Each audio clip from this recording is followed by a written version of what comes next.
질문이 정신이 육체를 지배하느냐, 육체가 정신을 지배하느냐. 저는 정신이 좀 지배하는 게 더 크다고 생각해요. 정신이 지배하는 거. 몸이 정신이 멀쩡하게 생활하다가 당신 암입니다 하는 순간 그때 갑자기 이제 몸도 더 아파지고 또 임신입니다 하면 난 입덧이 갑자기 이제 막 입덧이 시작되고 그러면서 이제 몸이 진짜로 내가 몸만 못 가눌 정도 됐을 때 말고는 정신이 좀 더 큰 한 55에서 60 정도 이렇게 지배하지 않을까. 먼저 정신분석적으로 이야기해 보면 몸과 정신의 관계에 대해서 보면 정신은 어떻게 생겼고 어떤 과정을 통해서 형성됐을까 생각해 보면 제일 처음에 태어나가지고 아기가 몸의 어떤 감각들을 외부와 접촉을 통해서 느낄 거 아니에요.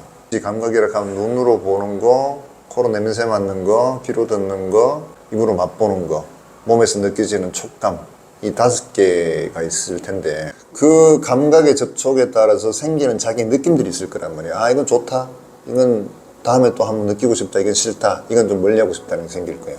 이게 계속 반복이 되면 그게 확고하게 자리를 잡을 것 같아요. 그 좋다는 느낌들이 반복이 되고 싫다는 느낌들이 반복이 되면 사랑의 감정, 증오의 감정이 생기게 되는 거죠.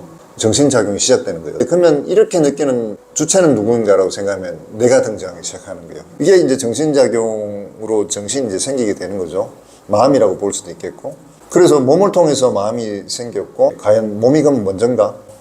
병리적 관점에서 보면 어떻게 되느냐. 지금 말씀하신 대로 갑자기 암에 걸렸다 했어요. 그러면 그날부터 병자가 되는 거예요. 정신이 몰락하면서 몸도 사실 그렇게 돼버리는 경우도 생기게 되는 거고, 신체와 가정도 정신적인 문제가 신체, 육체의 문제를 낳는 상황이거든요.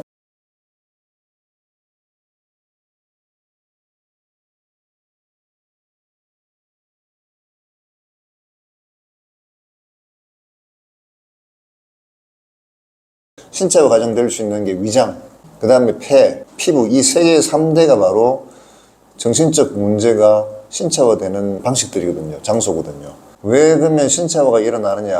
아기가 태어나가지고 어떤 스트레스나 어떤 불안이나 여러 가지 감정들을 엄마가 옆에서 담아주고 처리해주거든요. 완화시켜준단 말이에요. 근데 이런 엄마의 역할들이 부재하거나 약하면 어떤 현상이 벌어지냐면 애가 그런 정동들을 처리를 하게 되는 거예요. 그럼 얘들이 처리할 수 있는 방법은 뭐냐면은 신체 쪽으로 갈 수밖에 없는 거예요. 예를 들면 내가 엄마한테 혼났을 때 가슴이 둥그리고 막 무서웠어요. 그러면은 두려움의 공포와 심장의 두근거림, 심장의 통증과 연결되는 연결고리가 생겼잖아요. 그러면 내가 두근거림이 생기면 심장 쪽으로 신체화 증상이 이제 가버리는 거예요. 갑자기 숨이 막히는 듯한 두려움이나 공포를 느꼈다. 그럼 뭐 호흡기 쪽으로 가는 거예요. 그러면은 조금의 목에 어떤 느낌만 생겨도 불안들이 갑자기 확 자기를 엄습해버리는 거죠. 피부도 마찬가지예요. 피부도 그런 표현 쓰죠. 왜? 끈적끈적하게 붙는다. 선생님 그때 말씀하셨던 끈적끈적하게 달라붙는다는 느낌. 외부에서 나에게 달라붙는 느낌이 되는 거예요.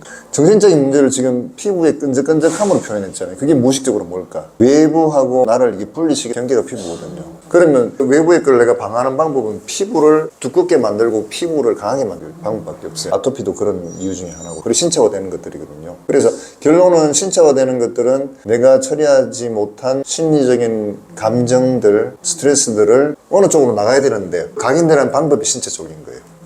그게 신체화거든요. 그럼 결국에는 정신의 몰락이 신체 붕괴를 가져올 수도 있고, 그런 측면에서는 정신이 신체에 영향을 미쳐버리는 결과가 되는 거죠. 근데 신체의 감각을 통해서 정신이 생겼으니까 계란이 먼저냐 닭이 먼저냐 이런 문제가 될 수도 있고,